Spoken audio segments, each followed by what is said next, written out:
All right, apparently we're live on YouTube. Okay. Just check to make sure.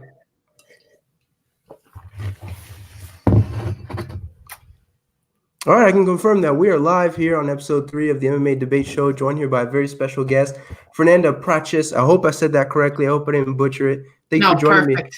I think it was the best pronunciation of my name ever in a show or a podcast, so you get that award. I promised you I was trying. I was listening to I was like, all right, at first I was like, do I say it in French? Do I have to try to say it in English? But that would be cool. That would be different for me. Yeah, there we go. So thank you for joining me. How are you? I'm doing good. How are you? Thank you for having me. Well. Yes, of course. Let the people know, where do you work? Of course they would know, but where do you work? Where can we find you on social media? I currently work for The Athletic MMA. And you can find me at Nanda Prates on Twitter. Nanda Prates, it's not that easy, I guess, for North Americans, but for me it is. Nanda Prates _ because some other Fernanda took my non-_ name. And yeah, I used to work for MMA Junkies, so maybe some people have seen me there. But right now I'm with The Athletic. For sure. And you do have a successful podcast that you launched, I believe, a few months ago, right? Yes, I launched it last year. I think it was September, if I'm not mistaken. And yeah, it's within The Athletic, but it's also available on Apple Podcasts, Spotify, every platform. And it's called Well, Actually, with the comma and the ... That's the way to find it. Yeah, of course. If you're a writer, you have to put the good punctuation. It can't just be all over the place. Yeah, this and there were other Well, Actually. So. Oh, okay. But I like your version better. That I was just very smart about it. Yeah, it's an artistic thing. We went for what was better for the writers. Yes, exactly. All right, so we do have a ton of stuff because in the MMA world, every week there's a bunch of stuff to talk about. First things first, I want to start with your countryman, Jose Aldo. We found out recently he was going to be getting a title shot. MMA Twitter had their opinions. We have our opinions, of course. I'd like to start with you. What was your reaction when you saw he got the title shot, and do you think it's deserved? I do not like this at all. And everybody knows I'm a huge Aldo stan, so this is not about that. And I mean, I had scored his fight against Marlon Moraes as a win for him. As people listening probably know, he fought Marlon Moraes in what was his bantamweight debut. And I think from the start, we kind of knew that the UFC wanted him to win. Henry Cejudo was already angling for that fight. Aldo said that he was coming down to fight Cejudo. So I think that the best case scenario and Marlon obviously has recently lost the title to Cejudo. So it's kind of like, I feel like everybody was just sort of expecting Aldo to win and get that title fight, and would have been amazing. But then Aldo lost. Narrowly, but lost. And then they were like, I guess we're just going to do it anyway, which I just really hate that idea, simply because like MMA, is just so volatile. These guys have so little, and girls have so little control over their careers, right? There's, everything that goes into it, all these moving parts and timing. And it's like, there's not much that they can do to really control their own careers. The one thing that they have that is tangible and palpable and set and right there is wins and losses. And though I do agree they're not everything, like they're the one thermometer, they're the one way that these guys can have some type of control over what's happening. And the minute you go ahead and say, no, that's okay, so that only kind of matters, that to me is just a slippery slope. A weird message, especially when you have so many great guys in the bantamweight division like Sterling or Peter Yan. So yes, even though Aldo is my countryman and I consider him the greatest of all time at featherweight, I do not think that this is deserved. Yeah, I have to agree with you. I don't really see how I could go back and forth on this one, but yeah, it's a weird situation because I think a lot of people want to see this fight, and myself included, but not under these circumstances. He had the win, well, the loss last time we saw him. I had it in favor of him, but you know what? That's not the official result. So it's a little bit weird for him to get it next, especially considering he's got 2 losses in a row. So it seems weird to me to try to justify that one. I get that it's a fun matchup, but that's not enough. And I think you made a great point about the contenders. We've got Aljamain Sterling, Peter Yan, all those guys, who are next in line. I feel like if there was nobody, you could try to argue that, well, maybe we can try to negotiate something. But this one, it's going to need more than a great matchup. And Cejudo, I mean, he's the new champion and everything, but so there's going to be people he hasn't fought yet, especially in this division. So it's definitely a weird situation with him. And as much as I like the fight on paper, the circumstances surrounding it, I mean, it seems ridiculous. Yeah. That's exactly it. And I do love the fight on paper. I think everybody does. I think everybody was low-key wishing for Aldo to win that one so he could have it rightfully, but he didn't. So. But one thing I'm curious about is what happens if Aldo wins. I mean, he becomes the champion. I feel like there's a little bit of an asterisk because you're like, well, his first win in the division is going to be against Henry Cejudo. I mean, does he feel like the legitimate champion if he wins this one? I don't think so. I think that if he wins, like, it's probably going to be a rematch depending on what happens. It's just going to be weird. I do agree. I don't think it will look legitimate because it's kind of like, okay, he's a weird case because he's a guy without that legacy, but it's going to be like he didn't make his way through the bantamweight division at all. So he had one fight in the bantamweight division, lost it, and then became champion like that. I think for a lot of people, it's just not.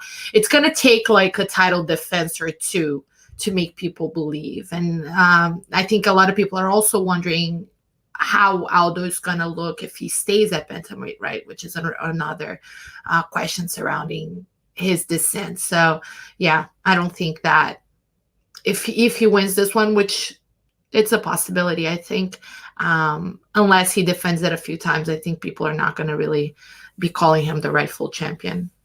Yeah, I agree with a lot of that. I feel like he's not going to feel legitimate because he's coming off the losses. And I think people don't necessarily see Cejudo as a bantamweight. So I think that's where there's a little bit of the issue there too. But yeah, it's a matchup that doesn't make a lot of sense. And there's not really anything we can go back and forth with. I mean, what do you want to argue? 2 losses in a row, hasn't even won in this division. I mean, this one seems pretty clear to me. Yeah. Unfortunately, we're in a boring agreement here. Yeah, there we go. Let's talk about something. Let me see.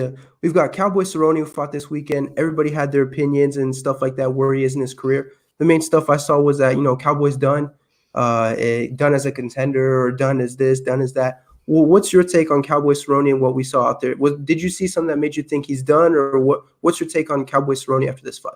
No, I don't think he's. I'm kind of with Luke Thomas on this one, and because his take on it was to me like the most reasonable one. This is a guy who's been keeping a completely insane schedule against a very dangerous and high level people. So it's kind of like if he's taking all these fights all close together, he's human.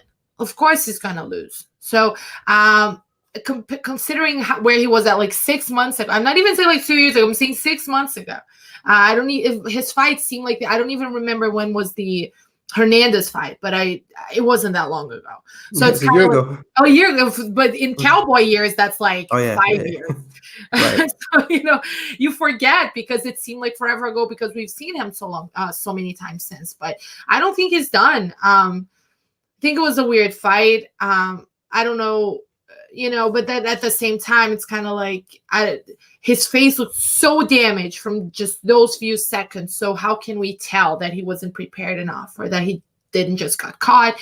So to me, like I don't really analyze. I don't really take that much from that fight when it comes to Cerrone and where he stands. Done as a contender, yeah, maybe. I think that was probably his last chance of getting to that belt, but at the same time, I don't know how long the guy's going to keep fighting. He's insane. He might be fighting for another 5 years. Yeah, that's my take. Kind of a lukewarm take, but there it is. What I do have to say for Cowboy Cerrone, and I'm going to heat up the take a little bit. For me, he's done in terms of being a top contender, whether it's at 170, 155. This fight, it was sort of the question mark for me. I didn't think he was going to win it, but I was like, maybe he can be competitive. The fight against Justin Gaethje was the real fight that made me go, I'm not sure about it because he took some damage early and then he was kind of done. And that was the big one that had me worried. Obviously, he did pretty well against Tony Ferguson, but Justin Gaethje had me worried. And now against Conor, I mean, it felt like obviously he took the shoulders. I think his nose was broken really early on. So I get there's some excuses to, he's not done. He got stunned early. But for me, I think that's 2 in a row that made me think that as a contender, he's done. For me, against the Alex Hernandez kind of fighters, I don't think he would be done because he's still he's a veteran and he's got the tools. But as a contender, for me, I think this was like the final nail in the coffin. That is he going to win a belt? No. Is he going to continue as a top 10 guy? Maybe, but it's really I think you've reached gatekeeper point in your career, and this fight against Conor was really for me the one that kind of determined like especially Conor coming off a long layoff and everything. I was like, it's the final chance. And for me, as a contender, he's done. He could still be in some fun fights, but I don't have any big career expectations for him. Yeah, I agree with you. I think you have a point. Maybe a very high level gatekeeper, because that's the thing he does, right? You count him out, and then he'll have a spectacular performance against one of the Hernandezes of the world. So I just think that he might still have some of those performances in him. But in terms of just being title level, I agree with you. I think that might have been it. And one thing I do want to touch on, ESPN, they made the graphic showing all his injuries over the years. Well, what was your take when you saw that graphic? At first I thought it was kind of cool because I was interested. And then people were like, well, you're going to hype him up against Conor by showing his injuries. What are you doing? What was your reaction when you saw the picture? I mean, what did you think when you saw it? Did I see that? Okay, so I'm in Canada. My broadcast is different. Well, it wasn't on the broadcast. It was like a social media thing. I don't think did I see it? I don't think I saw it. I only saw one story that was kind of like telling the story of his body and his injury through the years, but I didn't really see the graphic, so can't have an opinion on that. Yeah. But like conceptually, what you're saying is that people sort of like also they're saying that Conor's gonna fight this broken down dude, right? Yeah. I get the concept of being like, oh, this is one resilient man. He's like MMA RoboCop. Right. He's like been rebuilt from scratch. But I can see why people would take it that way. I don't see it as a problem. Honestly, I didn't see it that way at first. I was interested because I know he's been messing up his body through everything he's doing. So I was curious. Then I go on Twitter and it's like, oh, so he's broken and you banded him back together. I was like, oh fuck, I didn't even think of that. Oh, I mean, RoboCop was banded back together and he's pretty cool. So, all right, that's fair. That's fair. Another person that was on the card that people were rough on, it was Anthony Pettis.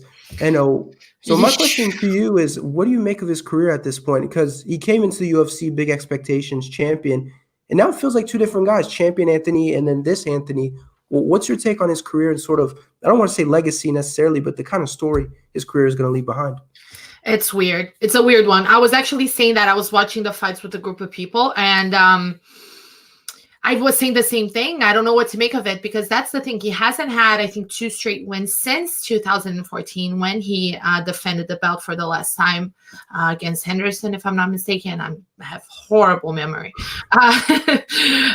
So, and that's the thing.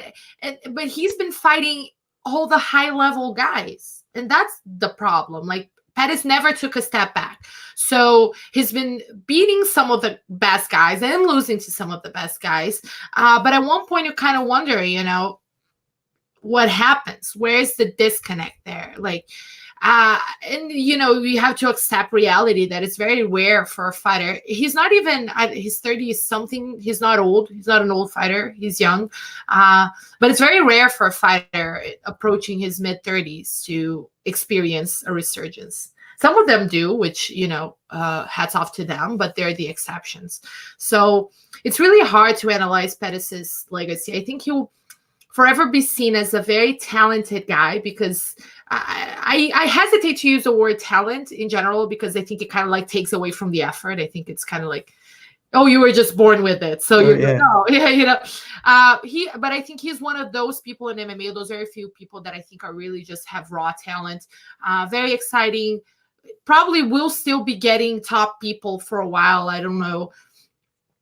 Because he has that pull, he has the ex-champ credentials, the people he's beaten and he's lost to. Like the win over Wonder Boy wasn't long ago, and he did it after breaking his hand in the division above. So he kind of puts that in that position, right, where we can't really make any definitive calls on his career. The minute we're like, okay, no, yeah, that's done, and then he does something like that. So it makes it uncomfortable for us to analyze too much. But you have to kind of like accept that maybe this is his ceiling, that he's going to be on this kind of like roller coaster for a while. I don't see him becoming champion again, but I don't say that with a lot of confidence. I just don't see it. And that to me, so far, is the legacy he'll leave, like a very talented guy who was once champion, but just didn't have the, the staying power that some other guys had. He could have been one of the gold conversation people, if he had stayed on that path, but he's not. So he's not an Aldo. He's not one of those guys who really stuck around. So that to me is kind of how I see it.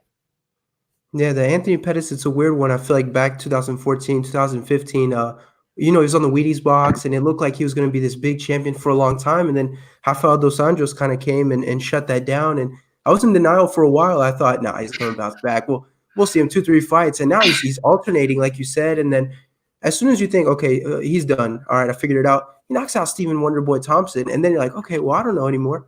And then, fights Nate Diaz next. So I think if you ask older fans, I think they're going to look at him more like a guy with a lot of potential. Like you mentioned, a guy with talent, and that we could have seen him do a lot of big things. But now I think if you ask some of the newer fans, the Conor Ronda kind of fans, I think they're just going to look at him as a fringe guy who, I guess he's known, but they're not too sure why. Maybe he was champion at one point. But it's disappointing for me to see the kind of legacy he's going to leave, because towards the end, it's gotten really bad. And I don't mean to go after Diego when I say this, but I feel like he was kind of the last chance, sort of like, man, if you can't get past Diego, then we got to reassess where you're at. And in terms of him being champion, yeah, I'm quite confident when I think he's done. I mean, there's so many talented guys at lightweight. I don't think we're going to see him at champion anymore. And I'm even curious what kind of fights we're going to see him. I mean, I'm questioning if he's not at that Cowboy Cerrone level where he's going to be that gatekeeper. And if you got this young guy who wants to get a win that's a name, you put him against Anthony. The biggest thing for me that I question a little bit is his mindset. I feel like we saw some fights where he kind of, I don't want to say like broken mentally, but kind of, like against Dos Anjos and stuff. And then, like against Holloway when he got that injury, I feel like his mindset has kind of held him back when he had a very big potential. And he's one breakable dude. I'm actually writing a story involving him and the Griffiths, and I was like researching just injuries, and he breaks something every fight. Right. He's like, the RDA fight, he fought basically on one eye. And that was a very unexpected one for me, because I was with you there. That's sort of like, oh, this Anthony Pettis is going to be here a while. And then RDA didn't just win. He did that. Yeah. And then he broke his hand against Tony. Like he breaks a lot. And I don't know how big of a factor that plays. I mean, I sometimes wonder if that plays a mental factor for a fighter going in, like if this is something that goes through his head. And I do agree with you that he might be what maybe even Vanderlei was for me and my generation of MMA watchers, because people worshipped him. And when I started really getting into it, he was no longer that person that people worshipped. And I was like, I don't get it. Right. Fedor, I was taught about Fedor, but from the moment I really started watching MMA, Fedor was already declining. Obviously, it's very different. I think Anthony never really reached that type of status that a guy like Fedor did, but I can kind of see what you mean there when you say that newer fans might be like, I don't get it. I don't get the hype. Yeah, for sure. So what's next for Anthony Pettis? I'm seeing people call for the Cowboy fight. Why not? I mean, what's next for him in terms of a fight, and what's next for him in his career? Cowboy makes sense. He might want to take a fight in the upper division just for kicks. Because, I mean, he took the fight with Stephen Thompson because he wanted to fight Stephen Thompson, and it worked out for him. So maybe he might be looking at doing something like that again. Since I'm pretty sure he's not really holding his breath for a title shot at lightweight right now. Diego is a sneaky guy, though. Like, I'll give you that, because I was writing and he really snuck up on me. Like, he was one of those guys that people ask me about. It's like, Diego, I'm like, who is that?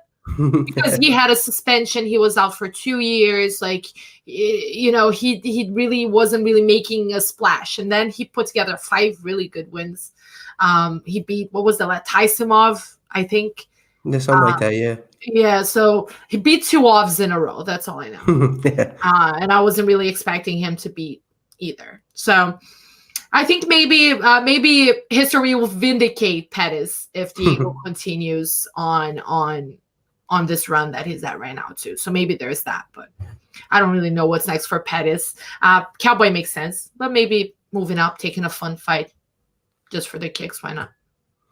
I agree with that. I mean, why not move up to 170? I mean, at this point, you're not really fighting for anything. Why not take a fun fight and at this point, try to take, I guess, legacy fights, if you want to call it that.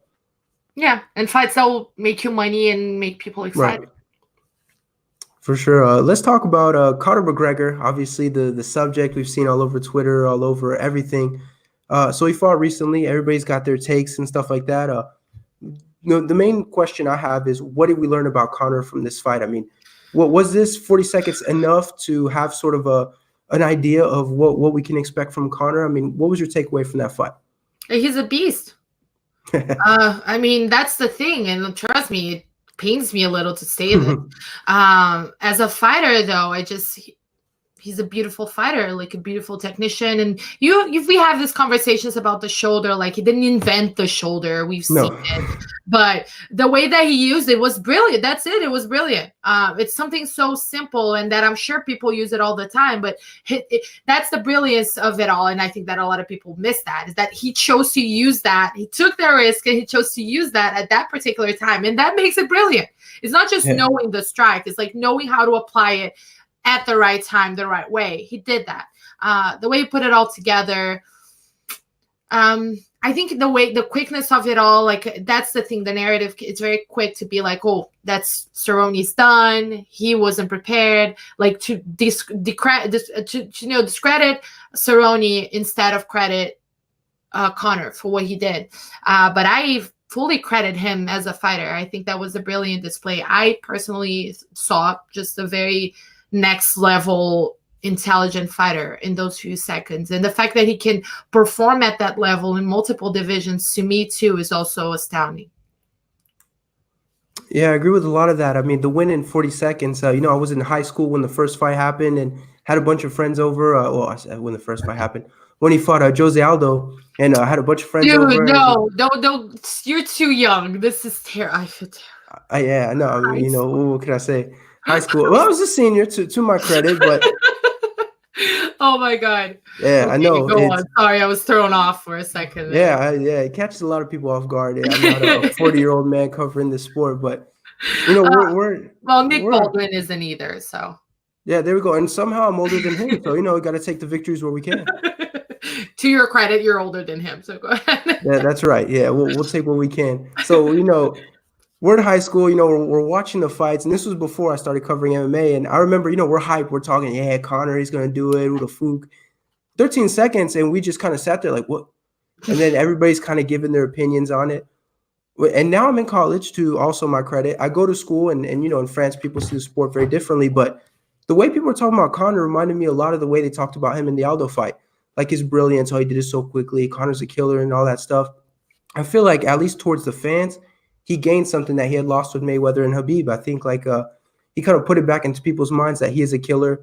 He's shown brilliance in so many fights, and this, like you mentioned, the shoulder was brilliant. I mean, we know he likes to start the fight with something crazy, but I feel like we tapped into something that we hadn't seen in a long time for him, and I think for the way people are going to see him going forward, this is very good. I feel like it's erased a little bit of the Khabib stuff. I don't know about the out of the cage stuff quite yet, but I feel like he did a lot of good for this fight. My takeaway, I feel like it told me more about his mentality than it did anything else. I mean, physically, he looked great. A lot of people were talking about he looked big, he looked strong. Obviously, you're at 170, you're not cutting, so you're going to look a little bit better. But I think the takeaway for me is that mentally, he looked sharp, he looked ready, and I think losing those past fights, it didn't hurt him too much. So I'm super excited to see what's next for him going forward. Yeah, I wouldn't call myself super excited. But that has more to do with everything else and just the way the UFC has handled the situation than anything. But yeah, I do agree. There was a lot of pressure on him. This could have been a very difficult situation for someone to handle mentally if they weren't as prepared as Conor was. So I think that was also, I agree with you, that was also something that he showed just by being able to overcome the circumstances or to deal with them. Maybe overcoming is too generous of a word, but to deal with circumstances and still deliver that type of performance. So yeah, I agree with you. Yeah, so you say circumstances. It sounds like, he's dealing with the death of his loved one. Yeah. It's his fault, 100%. Yeah. I mean, all that stuff is his fault. But yeah, I thought I want to talk a little bit about, since we cover the sport and everything, we might have different opinions than other people. But I thought the way he handled it, it wasn't, I feel like a lot of guys, they take that opportunity to try to look good, right? Like, they give some kind of quote their lawyer gave them to look good. And I feel like Conor didn't really deliver on that. At the press conference, he was kind of quiet. Well, he was kind of quiet, didn't say anything, all that stuff. I'm curious, what did you think how did Conor look with this situation and when it was kind of brought up during fight week? He looked too dismissive. And that's the Yeah. thing, like, take it all away, take guilt, take whatever. Like, when you're talking about sexual assault, it's something very serious, and it's something that needs to be dealt with seriously. So while I understand that there are limitations legally that, he probably can't talk about it much. The UFC probably can't talk about it much. We've heard about it extensively in Ireland. Things are different. The laws are different. It is muddy. I've talked about this in my podcast a few times. I have a tough time really dealing with the situation because it is very complicated and very just treacherous territory. But, when the UFC booked him, they were aware that this was something that was going to come up. And the way that, it was dealt with at the press conference, like people booing the guy. And then, okay, Dana can't control the boos, but he could have reclaimed the situation and reclaimed the control of the situation, have been like, hey, this guy's doing his job. So this is where we stand with this, yada, yada, yada, yada. Conor could have said something. He could, there are ways that this could have been, the seriousness of the situation could have been dealt with, but just dismissing it and letting it just become this, it sounds like people are rooting for soccer teams when they're talking about this, and it's so much more complicated than that. That's the environment in which like victim blaming discourse really blooms. That's it's exactly those circumstances. So leaving it this unacknowledged to me was not great, and that's the thing. So Conor, to me, he's like, I even joked about this, it's like watching Split, that movie where the guy has multiple personalities. That's Conor to me. Each fight week we get a different personality, right? And it's fun, it's exciting, but then right now conveniently we get this super nice, well-behaved Conor who's super respectful, who hugs the grandma, and to me it just it's so fake and so manufactured. It really didn't build any goodwill for me. I'm sure it worked in other people. I'm sure a lot of people saw what they wanted to see. They wanted to see, oh, he's learned, he's a better person now, and to them that might have been enough, but it wasn't for me. And I think just the whole discourse wasn't handled the way that it could have been handled, even though there's no ideal way of going about something like this. I just think that more could have been done by both him and the UFC. Yeah, I agree with a lot of that. I feel like you knew it was coming. I mean, the situation was coming, and to not be prepared for it, for me, considering, can you imagine how many lawyers he has? He's got a PR guy working for him, a manager. Even just giving a quote like, "Hey, listen, I can't talk about it right now, but just give something." And I didn't think he came off good at all. The Helwani interview, he gave us a little bit, just wait and see. All right, but I feel like that was the opportunity to sort of try to, not look good, but try to make it in a way where, try not to look as bad as he did. And I feel like the MMA fans made it so much worse. I mean, you boo the journalists, Cowboy jumped in. I feel like everything was fine. Like nobody was reacting to it too much. And then the press conference happened. And then we saw the ugly side of MMA fans, of people. And what I do have to say about the journalist that asked it, I had Matthew Wells on last week, and we talked about when could we potentially ask the question and if it made sense. And I feel like the way the journalist did it was very good, because he asked the question, but it wasn't out of the blue. He made it relevant. Like, did it affect the fight being booked? So I feel like the way he did it was very good. And he was actually on the Slip and Knit podcast. Shout out to them. Kind of gave us behind the scenes, like, he was asked by the New York Times, and that the UFC were aware that the question was coming. So I don't understand why nobody was better prepared for that. I mean, you knew it was coming. I get you want to focus on the fight, but when you book Conor, you're aware that you're going to have to be prepared for this kind of narrative going into it. Yeah. And I'm constantly surprised by how unprepared the UFC is for things that are supposed to be so easy. Not, like I said, not easy, but are supposed to they have time to deal with. This was not something that was thrown in their laps. I can assure you, though, that when he asked that question, many journalists sighed in relief in that room, because people knew that somebody was going to have to ask. And I'm sure everybody was just kind of like looking around like and I'm not even like, if I was in that situation, I would have been tense too, because. Well, he said people thanked him later. A bunch of journalists came up to him, Helwani, and they thanked him for asking it. So, yeah. It had to, and that's the thing that a lot of people are like, but what is he going to answer? What is it? But okay, suppose it's not asked. That's the exercise. Suppose nobody asks. How weird is that going to be? Like, that's going to be the target too. So it had to be asked. I agree with you. But I think any good journalist would have done the same. You come up with a hook. You don't just go like, hey, what about those 2 allegations of sexual assault, dude? Like, nobody would do that because we know that this never is going to grant any results. The person is just going to get defensive and you're not going to get anything. But he actually formulated a question that made sense and which could have been answered. Because that's the thing. Conor could have said, my legal team is dealing with this, but I worked at it. So, the whole thing is just botched. A botched situation. Yeah, 100%. I feel like the fault is Dana White, too, because you feel like he would know how to answer the question. One of it was directed towards him. Did this affect the fight? You could have just said yes or no. Like, you didn't have to be quite frankly, you didn't have to be a dick about it. And then Cowboy made it worse and the fans made it worse. So, I mean, Did nobody know this was coming? I mean, we talked about it on Twitter all week, right? Was this a surprise for you guys? Dana White being a dick when he didn't have to be. Yeah. It's not necessarily something we haven't seen before, which is unfortunate. That's the thing. I don't think he's dumb. That's the main thing for me. I don't think he's dumb. He just reacted. And he could have handled it a lot better, even if it was to say no, because these are just allegations. He hasn't been charged with a crime. Even he could relay the talking points. That would be good for them, because these are good talking points.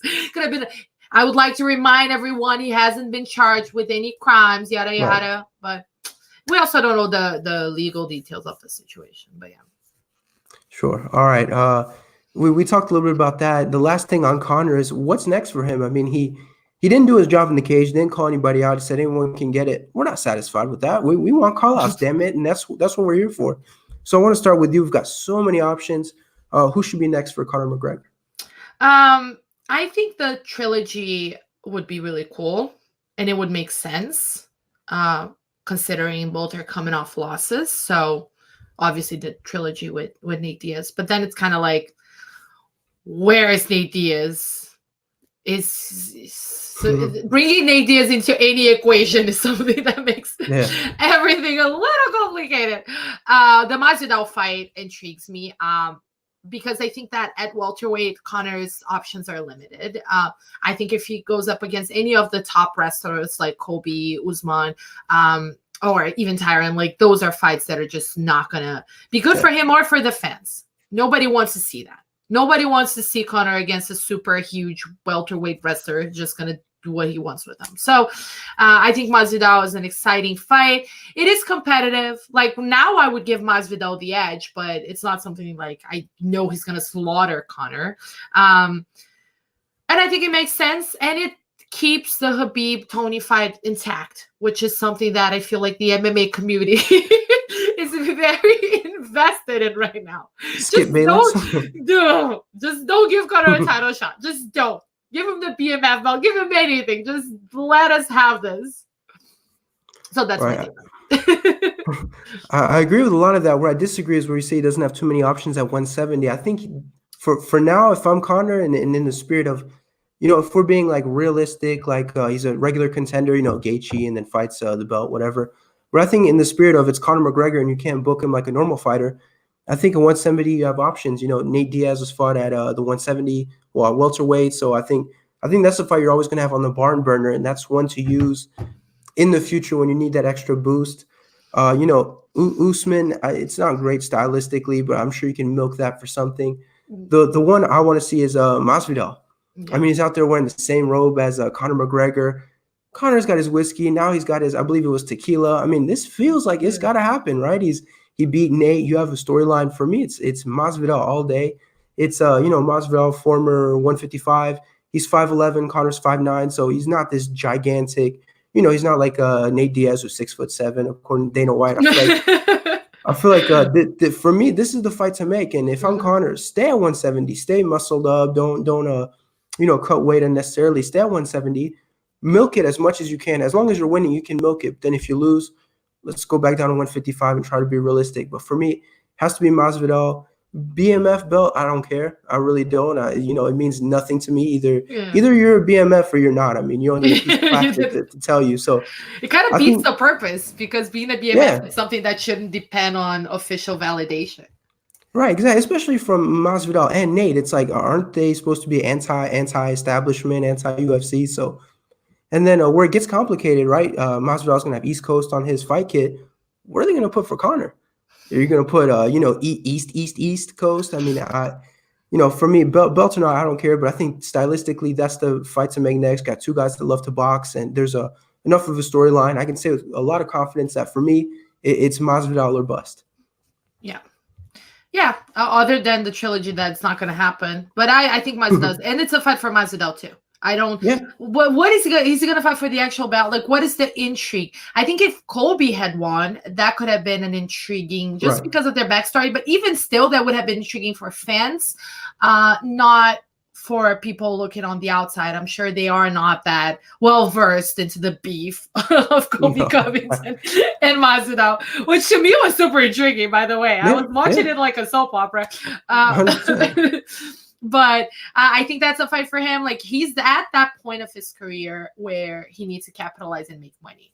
Like, as far as making money goes, and I'm sure he's already made plenty, that's the fight. So, and I think Masvidal has earned the right to want that for himself at the moment. So I agree with you. And the robe was really a masterful touch. Yeah, I agree with what you said about the star power, because I feel like he's about as close as you can get without being Conor. And if he fights Conor, if he loses but puts in a great fight, I feel like that's still the opportunity to be a star.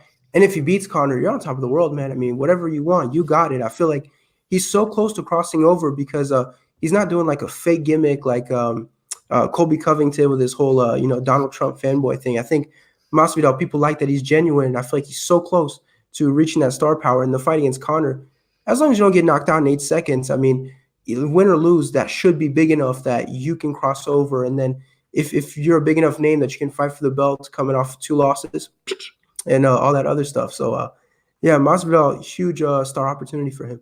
Yeah. And I don't think he's the guy who's going to get knocked out in just a few seconds by Conor. Yeah. So it's kind of I think it's kind of a safe bet in that sense, as safe as it gets in that sense. All right, for our next topic, something a little bit controversial. Stephen A. Smith had a lot to say about Cowboy, MMA. I don't think a single person was nice to him after that one. And to make it worse, he put up that video this morning hitting mitts, so that helped. Stephen A. Smith, should he be covering MMA? What's your take on Stephen A. Smith? You probably share like some of it with me. Like, I don't even know who that is. Like, in Brazil, I learned because of MMA controversies. Because in Brazil, like, I had never heard of him in my entire life. But he started having these very interesting opinions in MMA, and he started popping up in my timeline.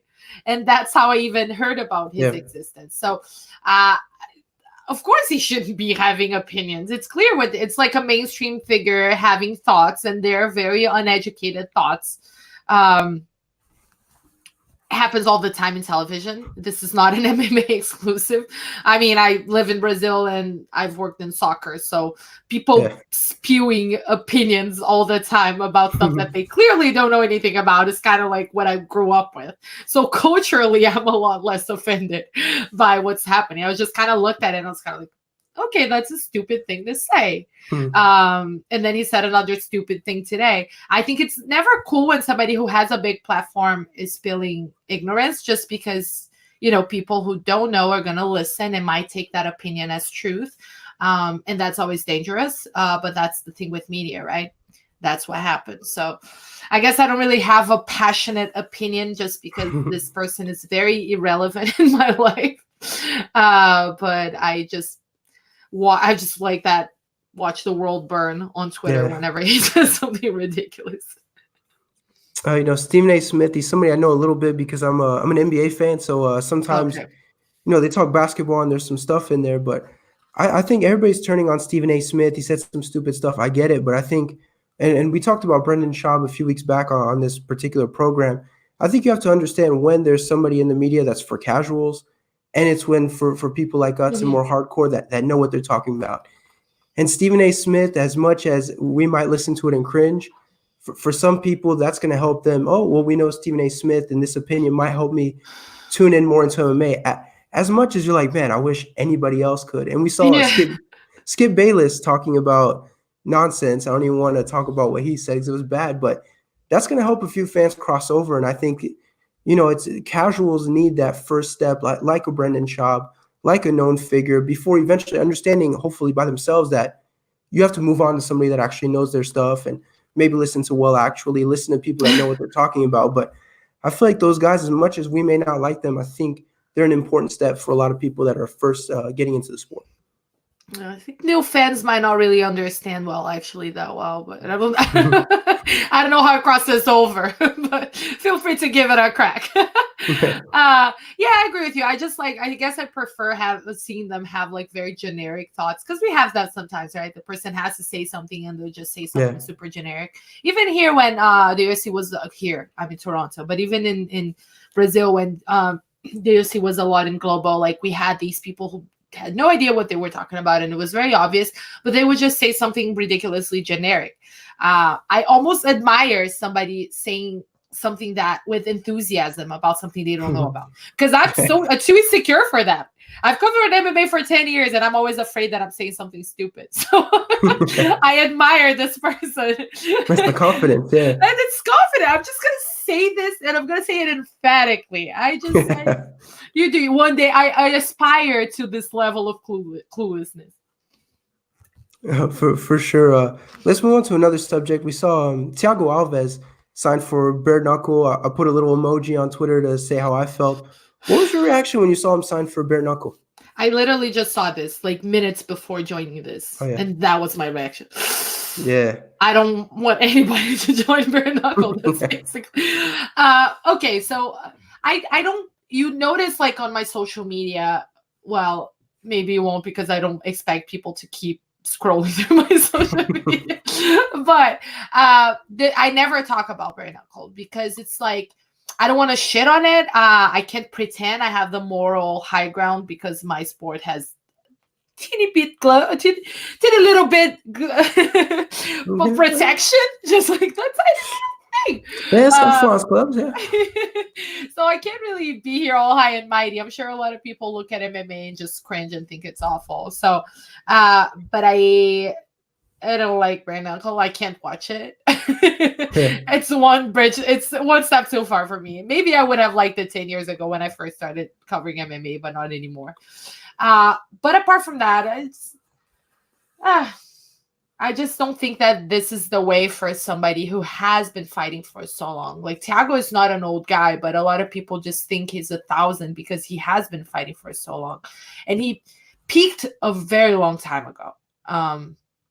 So since that title challenge, and I don't even remember when that was, it's been basically downhill for Thiago. So it always concerns me when a guy who hasn't really been performing that well in the cage, and Thiago has a lot of heart. He shows that still, like that Max Griffin fight that, not a lot of people thought that he won, but he still fought it to a split decision, and there was a lot of damage. And the way he looked, I interviewed him backstage, like he was just a whole mess, a whole thing happening over here. But I just worry, honestly, when I see guys who have fought for all this time and who have taken all this damage go and cross over to something that is also very damaging. Maybe it's better because it's superficial damage. Like you're less likely, I think, to get brain damage than to get a bunch of cuts and bruises. So it's less permanent. So that's one way of looking at it. But I don't like it. It makes me sad when people cross over. And he was talking about being a police officer. I thought he was either gonna go like something like Bellator just to finish off his career, or just retire and become a police officer. But it's his life, his career. He's a grown man. What can I say? Yeah, honestly, I dislike bare knuckle. I mean, the sport itself. Yeah, the main thing I hate is that they keep taking our fighters from us. That's probably the biggest thing that pisses me off is, when somebody big like that leaves the UFC, I'm thinking, oh, maybe we'll see him in PFL, Bellator. I'm thinking the matchups. And then I see him fight somebody I've never heard of with no gloves on, and I'm kind of pissed about that. You're taking our fighters. You're taking everything we work for. So who are they thinking that you're really upset about, though? Thiago Alves, the greatest of all time, Artem Lobov. Oh, okay. No, but I mean, there's some names that I feel like in the UFC that might not be fun, but I feel outside of the UFC, like Thiago Alves at the PFL tournament, I feel like he could have Yeah, put on a he run. could He have could have done put on, some damage for sure. exactly. So, and then speaking of damage, that's exactly what he's going to take at bare knuckle. So, for me, it's frustrating. I felt like he turned down PFL, and I was kind of like, oh, all right, negotiation tactic. Maybe we'll see him. But now I feel like I don't want to watch bare knuckle. There's a lot of damage. It's not. I mean, even when you have MMA fighters beating professional boxers, that's when you start to question, I guess, the legitimacy of this sport. 'Cause you're like, well, wait a minute, that shouldn't be happening. So, the damage is bad too. I mean, you see how ugly they look after the fights, puffy and cut up. So I feel like you're taking a lot of damage. Who was it? Jason Uh, Knight, who looked like Chucky oh yeah, him after and fighting Lobov, right? yeah, oh yeah, they both looked Oh, awful. Lobov had like the fat, yeah, yeah. it's awful. You take a lot of damage. I mean, I guess the pay should be nice, but it's like, man, I feel like I just don't see how you can turn down PFL and the potential to maybe win $1 million to go find bare knuckle. I mean, I don't like bare knuckle. I don't put it out on Twitter because I don't believe in promoting stuff that you don't like. It's like if you don't like it, just don't give it that attention. But Yeah. man, bare knuckle, I'm definitely not a fan, and I hate that they're taking these fighters. Did you watch a full event? Nope, Yeah. not I good. haven't watched anything, just pictures. Like it's Yeah. not for me. Yeah, I got to keep that same energy. If I don't like it, I can't tune in. I mean, you got to stay strong. I admire your courage. That's right, my commitment. But it sounds like you disagreed a little bit with the fighters that they're taking from MMA. No, I mean they're not taking fighters on their prime. That's true. That's true. And like, who was it? Bigfoot who fought? Oh yeah. Like that's what makes me really sad. Like this is Yeah. a guy he has no business fighting at this point. But Right. and I'm one of those people, like I advocate for letting grown men make decisions for themselves and women letting grown adults make decisions. But yeah, this is one that makes me sad.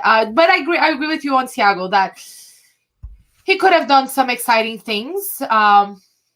But or just have maybe have like a 3 or 4 fights, maybe make some money at PFL. I think that would have been more reasonable. But I also wouldn't have been upset just to hear him go like, I'm hanging it up. That's what I meant. Right. Yeah. Kind of like they're not taking people that you're like, oh my God, they were the next title challenger. That's fair. So listen, another topic. We've got a fight at 145 in the women's division happening soon. We've got Chris Cyborg versus Julia Budd. People are saying it's the fight to determine the GOAT and all that stuff. I don't know about all that, but I feel like it's flying under the radar. I mean, do you feel like it's flying under the radar? I was just gonna say, like, I've never been less excited about a Cyborg fight, and I think some of it is obviously me because I haven't been hyping myself up for it, I guess. Yeah, I've been a little negligent, I think. But I think that absolutely, you're right. It has flown under the radar. That's the impression I get. I mean, it is the biggest fight of the weekend. If you look at JDS fighting, that's cool. Fighting Curtis Blades, a legitimate contender. That's a fight that matters. But this is the fight of the weekend. This is Cyborg's Bellator debut. There's a lot writing on it too. If you read, who was it who wrote it for? Josh Gross. He wrote a piece talking about how Cyborg's contract for Bellator is incentivized, meaning that if she wins, right, she's getting more money. So she's walking in looking for this Grand Slam, another title, looking to really prove herself in another promotion, looking for probably standing to make a lot of money. So this is a big one in terms of just the overall arch of the career of somebody who is really big. So, when you look at it like that, everybody should be talking about it. This is a big Cyborg fight, but it has been flying under the radar. I think a lot of it has to do with the fact that it's Julia Budd. No disrespect to her. She's got an amazing, super respectable record, super great winning streak.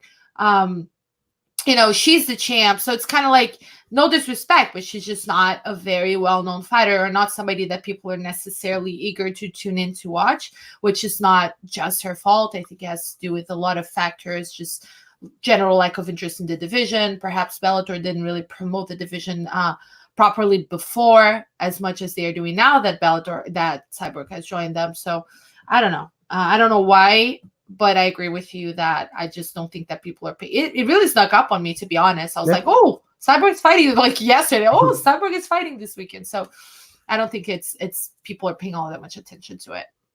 Yeah, I do agree with that. I think the issue is they announced it last year. I don't remember when, but it was a very long time ago that they announced it. And I think you get excited and then it kind of drops back Mhm. down. And then fight week, you're like, oh yeah, I guess that's happening. What the weird thing is that, everybody wants Cyborg to fight a legit 145 fighter, right? That's been the talk since she got in the UFC and everything. Julia Butt is about as legit as it's going to get at Yeah. 145. I mean, and especially she's got the credentials. I mean, her only losses are to really good fighters. Yeah. Off the top of my I think head, I think Ronda and Jermaine, I think, right? Or did she uh beat Jermaine? I know it was Ronda, but yeah, Ronda, and I think she might fight Nunes too. So I they're have her big names. record open. Nunes and Ronda. Yeah. Nunes Yeah, was the so first one and Ronda was the second. right, so you're not losing to cans or anything. So I feel like this really is the fight to determine where Cyborg is in her career. Where does she stand in terms of the GOAT talk that everybody loves to have in MMA? But it's a weird one that's flying under the radar because I feel like this is what people have wanted this whole time, right? Her back with Scott Coker, her fighting a legit 145. So it's definitely flying under the radar, but I don't understand why it's flying under the radar. I also don't know how I'm gonna watch it. Bellator has Oh that. yeah, Like yeah, in Brazil, I would have known, but like here in Canada, I don't know. So yeah, that doesn't help matters. Like Bellator has been making it complicated for people. So I don't know. I think there's a lot of moving factors, and I think there's also the hangover, right, of yeah, UFC 246. Like you said, this fight wasn't out so long ago. Everybody just kind of like was in that vortex, and then the high is just wearing off of that one, and now yeah. for us to be able to focus on something else. So who knows? Maybe the next couple of days are gonna things are going to heat up a little bit on that sense. But I agree with you that in terms of 145 competition, but it's really as legit as it gets. Other than the Nunes rematch, what could have been, this is to me the most intriguing fight that they could have found for Cyborg. Or maybe Kayla Harrison at some point. But then, Oh yeah. yeah, we're skipping ahead a few steps here. Well, I think you bring up a great point about Bellator because you mentioned you're not sure how you're going to watch it. I'm in France. There's no way to watch it unless you want to stream it at 4 a.m. I You're just gonna remember have to. that in Europe. In Portugal, I couldn't watch it. Yeah, that's the problem. You can't watch it. They don't tell you how you can watch it. I mean, if you want to find a stream on Reddit at 4 a.m., but honestly, it's not even worth it. It's better to just get the highlights on Twitter accidentally when you tried not to be able to get it spoiled for you. But yeah, I think that's a huge problem for Bellator that you brought up is that you switch countries and you have no idea where you're going to watch this stuff from. When I was in Portugal, like I said, same thing. I was like, where do I watch this? And it was just kind of like Googling casually, like this is gonna be easy to find out. And then I was like, oh, I don't. Yeah. Apparently, I just don't. I can catch a replay like 2 weeks from now in some channel that showed replays, but Right. Yeah. that doesn't really help them. So they're making people when you can't make people jump through hoops to catch our Yeah. product. I already find the UFC confusing outside of Yeah. Brazil because in Brazil you have one channel and it's all there. And then here it's kind of like TSN, and then you switch to whatever plus, and then there's Fight Pass, and then you Yeah. answer the questions from the Sphinx. It's very complicated. Yeah, you're right for sure.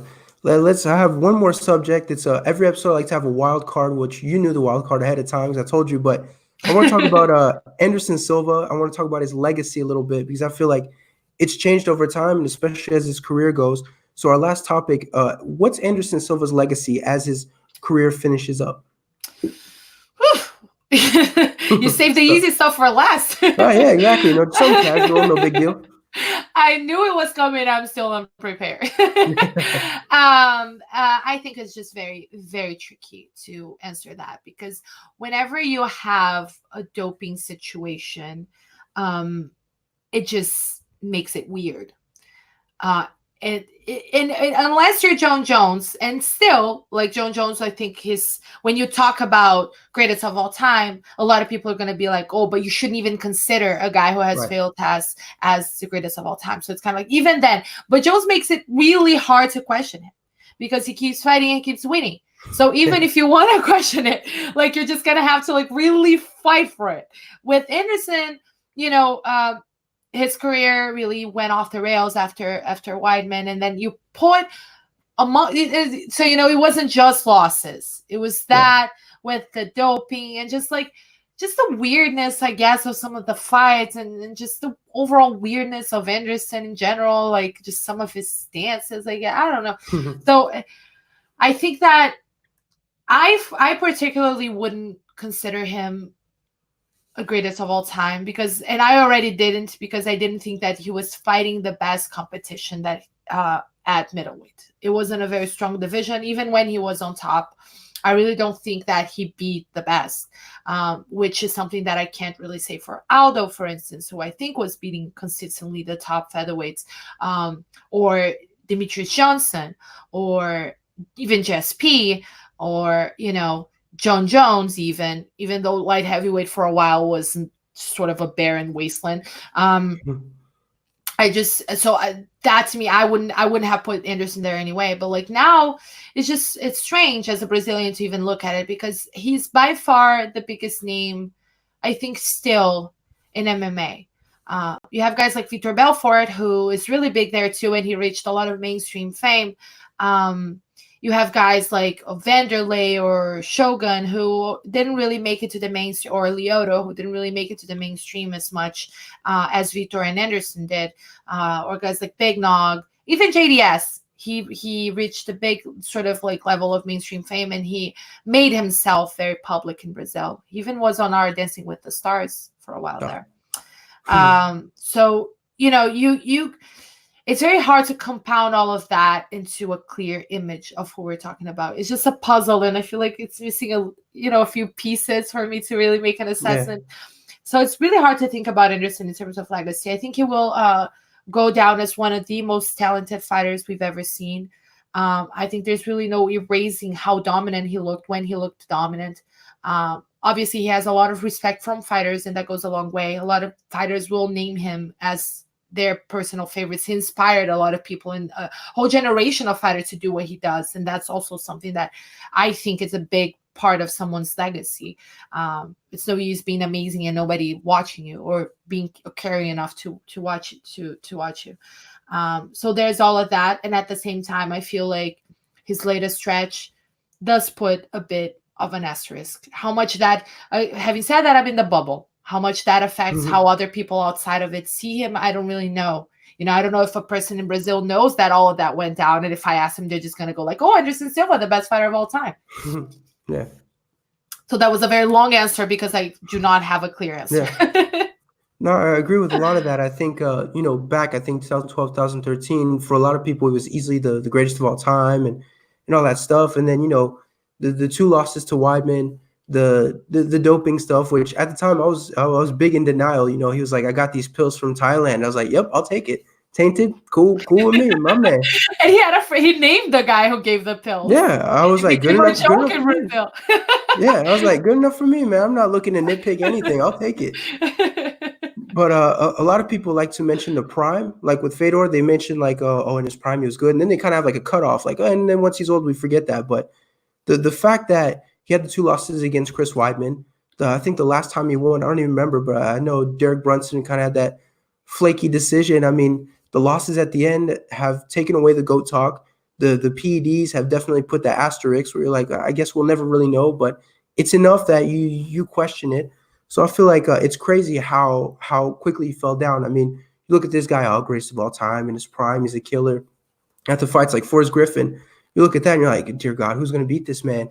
And then, Chris Weidman, he's dancing around, gets knocked out, leg gets broken. So if you're in denial, you're like, well, no, if fluky stuff doesn't happen. But then he's losing and losing and losing. And I think it's crazy how much his legacy has taken a hit. And I think today he's going to go down as someone who, sort of like Anthony Pettis a little bit to a much lesser extent. But at one time, he was really great. But, man, it went downhill so fast. And I saw a post on Twitter recently talking about how he was, shooting TRT every day and stuff like that. I mean, it's speculation, but if people are talking about it, it's enough to know that it's harmed his legacy enough that I think that image he had back in 2013, I feel like that's gone, and it feels like today a completely different fighter. That's the thing about one doping instance, no matter how you say about it, right? Like, it's always going to give people that excuse to sort of wonder if that was the case before. Yeah. Even I think that if he had said, yeah, I had to recover from my leg and I was, I took a desperate measure or something, maybe that would have, I don't know if he would have, but maybe that would have been more helpful in terms of just the long-term image than what happened, because I think a lot of people are going to wonder, as they do whenever somebody gets caught with anything. And sometimes it's not even like a rightful situation. I think it's all very complicated, the science of it sometimes, but yeah. I'm with you there. I feel like there's something off about it now. Yeah. Yeah, it's disappointing because I feel like in his prime, everybody was talking about him, and then when his leg broke, it went viral. Maybe not because it was Anderson, but it did go viral. I feel like it's crazy how much everything's changed for him in such a short time. Oh, there were like live hits from his hospital here in Brazil, like in the biggest Sunday show. It was a whole thing. The what they made of that injury to me was a really big sign of how big he was here, So Yeah. because it wasn't, I mean, it was ugly, but we've seen worse. His Yeah. recovery wasn't even that bad. So yeah. Exactly. We end it here on a sad note, unfortunately, talking about Anderson, but that's going to be everything for episode 3. Fernanda, thank you so much for joining me. I really appreciate it. Let the people know one more time, where can they find you on social media, and what kind of work do you have coming up that people can look forward to? No, thank you for having me. You can find my work at The Athletic MMA. It's a subscription site. I know people complain, but I'm surrounded by amazing writers that I can assure you are worth the extra bucks at the end of the month just to read. And as a bonus, you get me. But don't even go for me. Don't even go for me. Go for them. And I don't like those expectations. And you can find me on Twitter at Nanda Prates _, where I talk about MMA and sexism and all those cool things that MMA fans love. And on my podcast, well, actually, which is available at The Athletic, but also Apple Podcasts, Spotify, wherever you find your podcast.